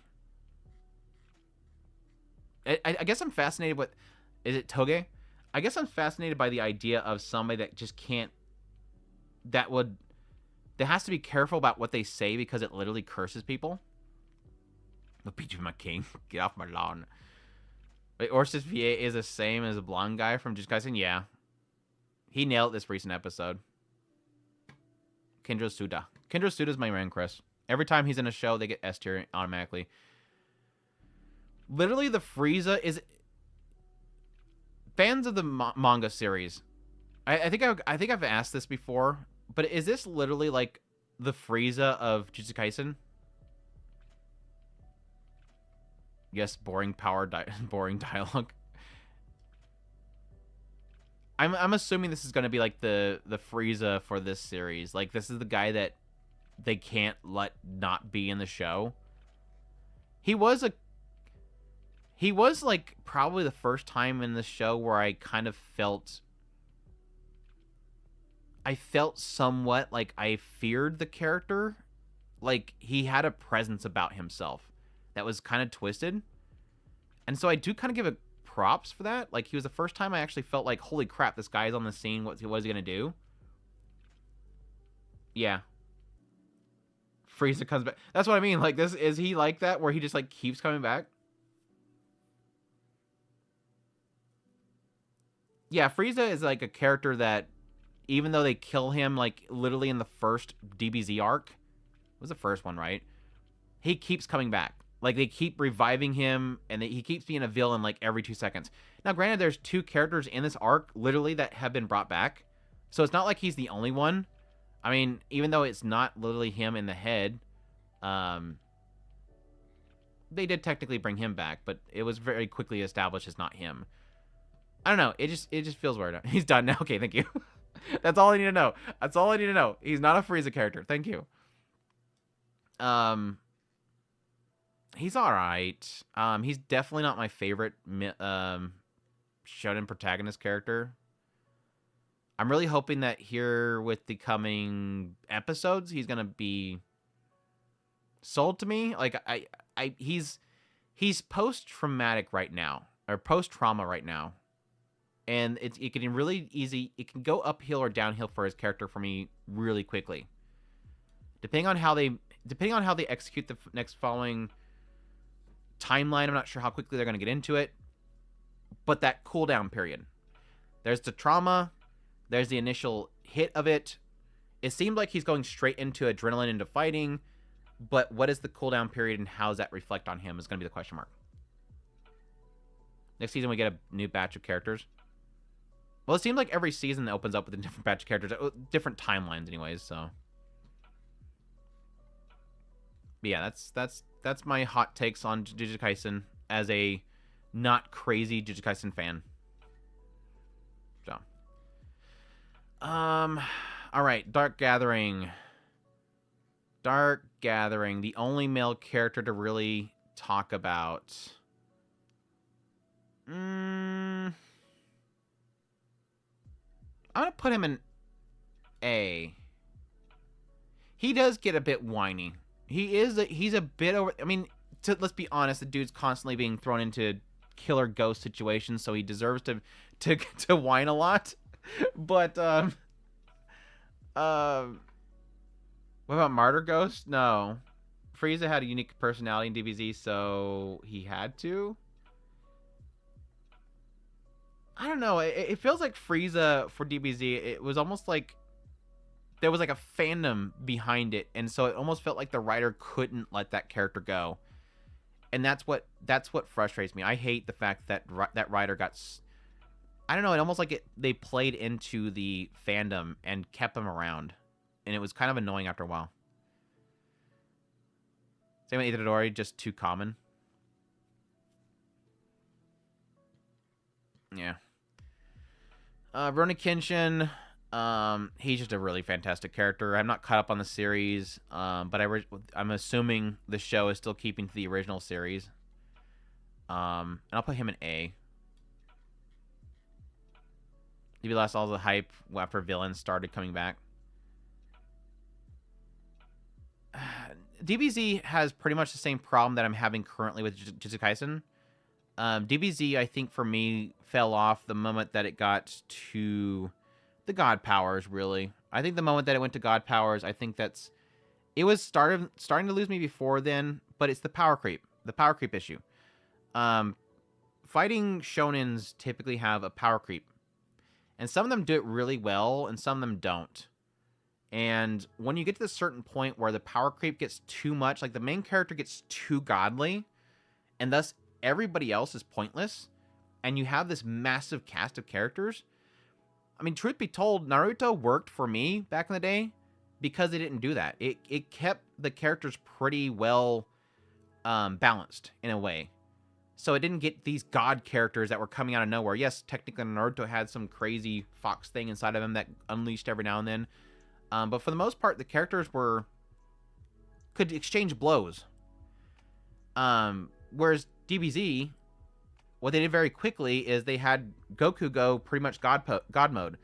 And so everybody that showed up was trying to fight Goku had to be strong as him in order to actually give him a struggle. And so everybody else, like Krill and everybody standing around, were absolutely useless. Now, yeah, technically Naruto towards the end, yes, technically it gets stupid. But for the most time, I enjoyed it because it was pretty grounded. I'm already having that with Jujutsu Kaisen, and I'm hoping that's not going to kill it. Like, these last, not the last episode, but the previous 2 episodes, with Sukuna going all crazy, and, lava filling up an entire area and just explosions happening. It's like, how does anybody match up against this stuff? Like, we're already establishing insanely overpowered beasts right now. So what is the point in everybody else that's in the cast right now? Like, we're already putting the power level way too high right now, that anything else is useless. So I'm not sure how they're going to reel that back. Maybe it's the fact that technically Sukuna killed most of them, but we'll see. But it does make me struggle as to, like, is it just going to be Yuji and, I don't know, Gojo killing everybody? I don't know. We'll see.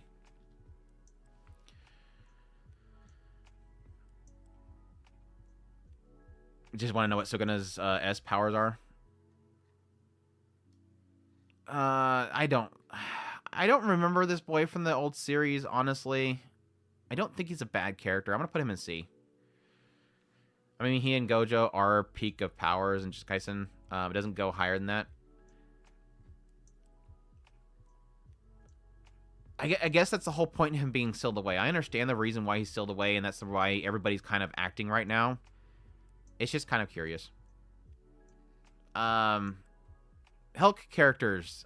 Characters that I know that most of the chat don't know any of these characters, so bear with me. I hated him at first. Azadrago, whatever his name is. I hate him at first, but he's definitely grown on me. He's super badass. I'll put him low A. Azu A tier. I don't like him whenever he's around or he's thinking about or talking about Vermilia, but he's good when she's not around, I guess. Where's Pee-wee? I don't know. Did we ever establish a gender for Pee-wee? We'll put Kless. Kless is just a pure boy. He is a hero. I'm gonna put him right behind. I'm gonna put him in A as well. I do like the name Vermikins, though. I do appreciate the fact that he made the term Vermikins to begin with. But yeah, he's kind of, this guy's trash. Hulk's a good boy. I'm gonna put him in S tier easy. Pee-wee equals S. Is that what you're going with, or donkey? Don't be mean to Pee-wee. I like the whole singing thing. The Pee-wee singing thing was hilarious. I love that. This guy's great. Literally the whole reason that Hulk joined the demons, as we found out recently.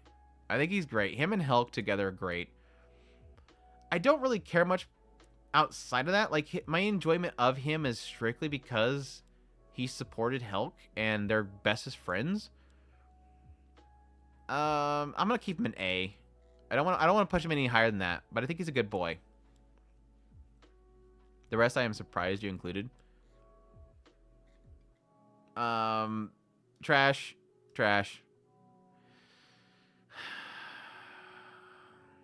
I know why he's the way he is. I'm not gonna hold. I mean, that's just like why I threw this guy in the trash. I more because I don't like his personality now. He's annoying as hell. But I know that there's a reason why they are the way they are. But even before they got corrupted, I didn't really care much about him. So I'll put him in C. I'm not gonna lie, I tapered off the show once Vermikins lost her puffy hat. I lost her long hair too. She was great before they started traveling together. I loved her personality beforehand. That's sort of like the difficulty that series has, is that its initial draw was her crazy reactions to everything Hulk was doing. And now she's just there every now and then kind of expressing like outrage over things. But for the most part, the writer chilled her out like so badly, and I kind of hate it. Because I loved her old personality so much.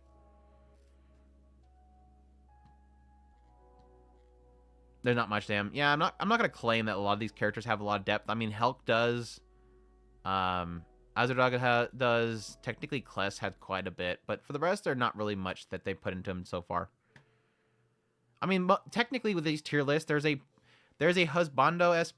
I always put it in this way: best girl and best boy tier list for me. It's a combination of Yes, there's the husbando waifu aspect where it's the character then personality itself works really well. Some of them are up there are based on story alone.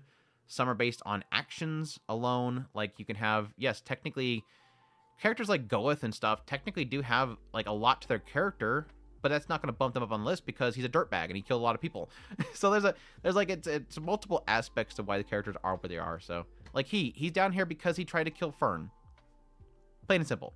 He's down. See this guy right here. He's in trash because he's a dirtbag too, kind of, sort of. Adam's a good boy though. Adam's a good boy.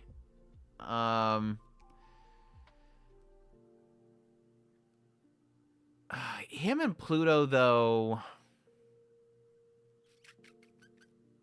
I'm gonna put him in A. I don't think Adam's like was like the most deepest part of the story. Obviously he wasn't. It was he was the main character technically. But he had enough presence, I think. They did enough really interesting stuff with Adam in the end that I actually appreciated. So, but yeah, he was excuse me, he was actually legit like the show. I loved his character. Epsilon, I think of all the story arcs, I think Epsilon was the one that I freaking, it hurt me a lot. Like his story was super good. Yeah, Epsilon definitely is up there in S tier. Again, trash. And he's okay. The other doctor's okay. Oh gosh. Tenma was a dirtbag. Tenma was a dirtbag in that show. Technically, there's a lot of iterations of Astro Boy where Tenma's kind of a dirtbag, isn't he?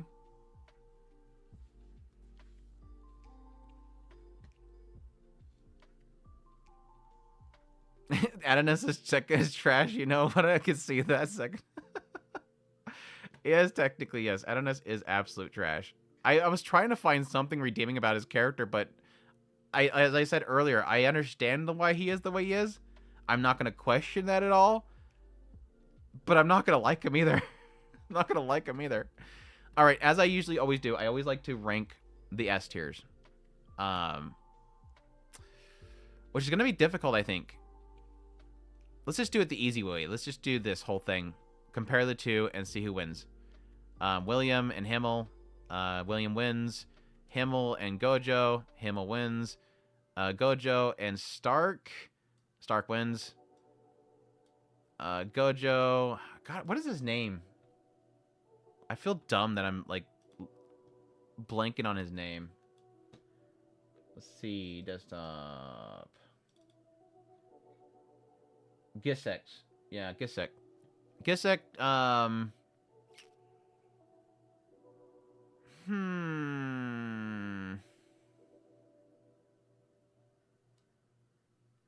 yeah. Sorry, Gojo. Sorry, Gojo. How far is Gojo gonna go down for me? I really like Gojo, but it's Gojo for me is purely character. Like, it's purely, like, personality. He just steals the freaking show. Does he beat Goblin Slayer? Yeah, I think he beats Goblin Slayer. For now, yes, the best right now is William, the dude from Paladin. Yes, for now, William is up there. I'm not saying that he's gonna stay up there. I'm comparing twos and twos. Anyways, Goblin Slayer, yeah. Okay, Rusui is our first to kind of jump up the list. I don't think he beats Stark right now. Yeah, I'm not gonna. Okay, there you go. Senku.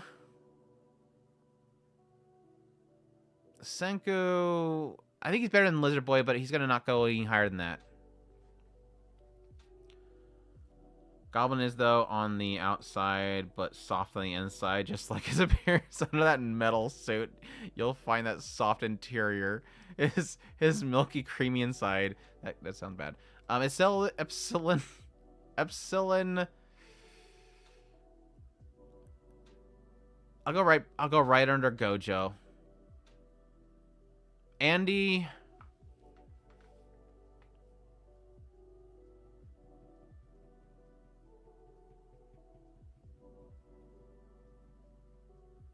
I think he's gonna go right into Senku. Again, I think I'm gonna bump him up 1. Dark is the best as S tier for me. Goblin is okay. I just got that one.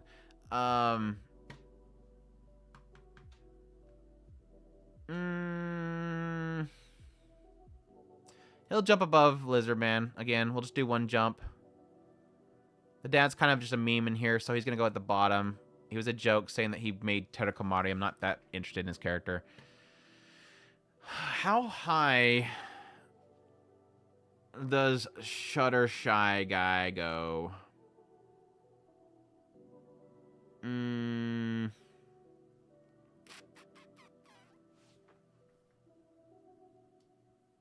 There. I think I'm gonna put him right above Rusui.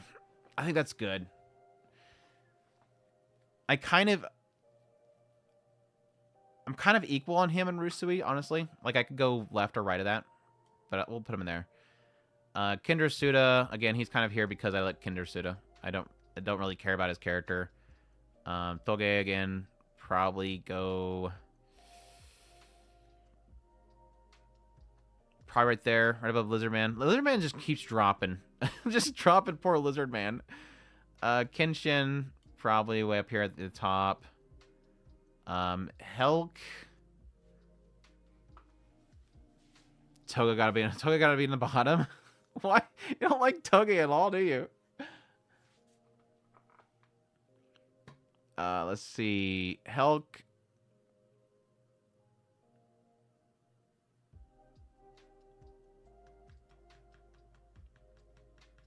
See, my struggle with Helk right now is we just got done with, like, what, 6 episodes? 7, 8 episodes of just legit nothing but his backstory, which is, like, core of the setup of the world itself. For those that have not watched Helk, essentially Helk starts out at the middle part of the story. And the story progresses, and then at some point, it goes, oh, by the way, now we're going to tell you the story that how we got to where we are right here. Like, we start at the middle of the story, then eventually you get the backstory that tells everything up to the point where you left off. And while all that story is super tragic, and I feel extremely heartbroken for Helk himself,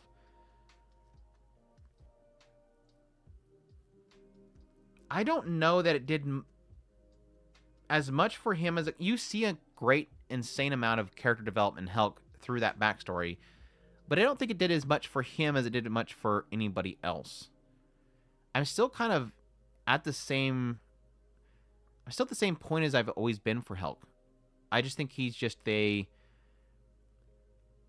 the muscly man with too much heart. And now we just kind of see the reason for why he is so determined, I guess. So it's not like it's enough to really bump him too high for me in the S's. I guess he's right above... probably above Rusui for me.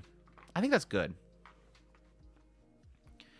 But yeah, that's the bait and switch, right, Soulcat? And that's kind of the difficulty what that's going to be in kind of suggesting the show, is because my initial love for the show was the shenanigans. And I think if you ask me which part I like the most, the shenanigans or this new serious part, I would probably say I like the shenanigans more. Like, even the early moments of the series when it started getting that, when you started having the heroes first showing up, the new breeds and everything kind of showing up, I was super intrigued by it. But I have to admit that the moment that they finally reveal, now that they've kind of revealed the curtain and showed how they got to where they are right now, it wasn't that interesting. Like, I think I, in my own headcanon, sort of hoped for a lot more crazy bends and turns. But after, like I said, I enjoy Helk's development in that whole ordeal. But the reveals, like, it just feels like they just took the curtain and ripped it off and said, there it is right there. And it's like, that was disappointing. Like the big reveal was so disappointing. It's like, oh, snow rained on everybody, and they Yeah, that's super crazy. Yeah, all right. Moving on. I don't know. I'm kind of disappointed in the backstory, honestly. By the time they got back to Vermikins, I'm like, I miss Vermikins. Like, let's move forward now. I miss Vermikins. Gets it really good when it cooks a little more. Well, good. Hopefully it gets better. I mean, I'm not mad at the show. It's just, it is a little disappointing. Anyways. When they decided to take Celeste and throw him at Helk again, right? Who else? Is that it? I think yeah, I did it all. All right. Double check. Yeah. Yeah. All right, yeah, I'm gonna put Stark above him. Yeah, we'll drop William down a couple notches. I'm not gonna put him below Helk though. Rusui. Yeah, that's where we'll put it. I always order the S's, and I think that's a good layout. We have like 2 rows, 3 rows, 3 rows, almost 4. Well, just over 4, and then 3 rows again. Pretty good list, I think, in my opinion. Only a couple triggered the chat. I think we did very well. But yeah, anyways, that actually went a lot quicker than I thought it was, which is a good thing because I need to get back on doing edits for Mushoku Monday coming up next week. I still haven't decided what I'm going to do for Mushoku Sunday, which really sucks. So I probably should get on that as well. But yeah, that's my say on the bros of the season itself. I definitely appreciate you guys for dropping by for this. Like I said, I think unless somebody wants to throw me a suggestion, if they have something else they want me to do. Next week, I'll probably do my my updated Fix My Rankings stream. Like, went pretty fun last time. I think people enjoyed it last time I did that. So we'll see how that goes. It's good, but I think Frieren is really tough competition. Yeah, I agree. I mean, honestly, Apothecary Diaries and Frieren right now is really taking over my headspace right now. I'm enjoying them way too much. And now Arknights. Crap, I forgot. Arknights is not tomorrow. Oh. I forgot that Arknights is going to not be here next week. Or tomorrow. I guess that's fine. That kind of alleviates a lot of my... Because, honestly, Fridays were, like, super busy for me because I had to do Frieren. Watch Frieren. Do my notes. Record, edit, post, check... Jump right into Arknights, notes, video, edit, post. So I guess it'll free up a bit of my Fridays going forward, not having Arknights around. Yeah, I was thinking about doing a review for it. Yeah, I just hadn't decided on it yet, but I really do want to. People enjoyed my review of Prelude to Dawn, so I don't see why not. I guess... It's going to be pretty positive. I think I gave most of my impressions last week, but it's going to be pretty positive. I think my only real miffing that I have of the season was definitely the ending. So, yeah. Anyways.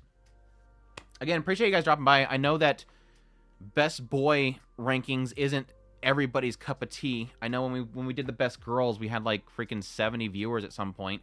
But when it comes to best boys, nobody cares. But I think our boys deserve some love, too. I think it probably is equally because it's not, like, a really strong season for, like, male characters. Except for everybody like Sid and I don't. But, yeah, definitely appreciate you guys dropping by. And, again, thank you to Sneeko for all the super chats. I really appreciate the support. Yes, Kirito Pig got A. I enjoy Kirito Pig. But, yeah, thanks, guys, for dropping by. And y'all have a good night. Take care.